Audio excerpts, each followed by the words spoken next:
dore mbahaye ubutware bwo kujya mukandagira inzoka na sikoropiyo n'imbaraga z'umwanzi zose, kandi nta kintu kizagira icyo kibatwara rwose.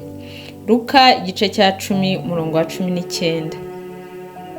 Kuko tudakirana n'abafite amaraso n'umubiri, ahubwo dukirana n'abatwari n'abafite ubushobozi n'abategeka iyi si y'umwijima n'imyuka mibi y'ahantu ho mu ijuru. Abefeso igice cya 6 umurongo wa 12. Umwanzi ntaryama, ahora ashaka icyatuma tuva kuri Yahuwa, icyatuma tuva ku Mana yacu. Areba intambwe utera mu kwegerana n'Imana, akareba uko urimo kwitandukanya n'ibibi uva mu mwijima, nawe akavuga ati oya, wowe uri uwanjye ntaho ujya ndagufite. Kandi ukabibona nawe ko hari icyahindutse, kuko uko urushaho kwegerana n'Imana, umwanzi nawe niko arushaho kukugabaho ibitero, haba mu mitekerereze ndetse no mu bigaragara. Ariko muri ibyo byose iyo wamaze kumenya aho biva, nawe ubwira umwanzi uti ntabwo nkiri wa wundi, ntabwo nkiri uwawe, narakumenye waratsinzwe. Ubundi ugasenga cyane, ukabwira Imana ikakurinda kandi ikabikunyuzamo ukomeye, ikagucira inzira ukabisohokamo udatsinzwe. Hari igihe uba uri mu bihe byo gusenga, wenda wafashe nk'amasengesho y'iminsi runaka. Nkuko nababwiye hejuru, umwanzi ntaryama aba ari aho hafi, ashaka kukwiba umunezero wawe n'Imana, umunezero ugiye kugirana n'Imana yawe. Kuko azi ko kuba mu Mana bimera, azi ko kuba mu Mana ari umunezero, ntako bisa, ari ibintu byiza bitanga amahoro, bitanga n'umunezero. Rero arabirwanya kugira ngo utabyinjiramo, utinjira muri ibyo bihe byiza. Ntaba ashaka ko wabyinjiramo, agerageza uburyo bwose ngo utagirana umubano mwiza n'Imana yawe. Niko kukugabaho ibitero kugira ngo ucike intege.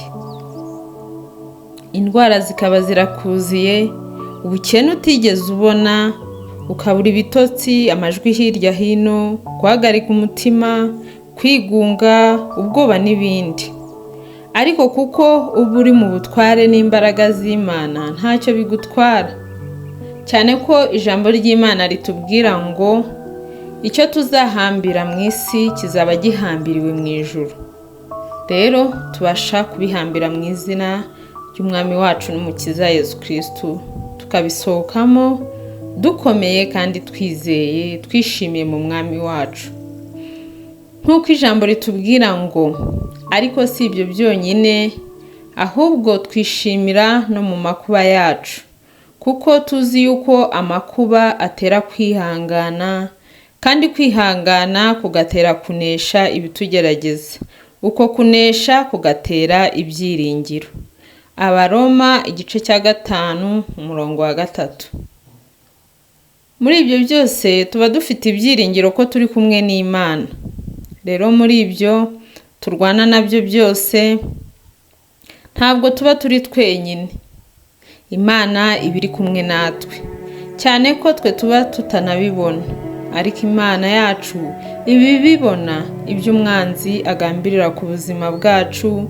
Ibyo bitero byose atugabaho, Imana yacu iba ibibona. Ni byiza rero ko tumenya ibihe turimo, tukamenya n'aho biva. Ntureke umwanzi yiba ibyawe. Ongera amasengesho, kandi mu gusenga harimo imbaraga. Kadusenge, Mwuka Wera tuyobore, kandi Imana igira icyo ikora kuri buri umwe wese. Twongerera imbaraga kugira ngo tubashe kunesha no guca muri ibyo bitugerageza, no muri ibyo turwana nabyo. Mu bitugerageza byose dukomere kandi twizere, dufite amahoro n'urukundo biva ku Mana Data wa twese. Muhabwe umugisha. Haleluya. Muhimbaze Yahuwa.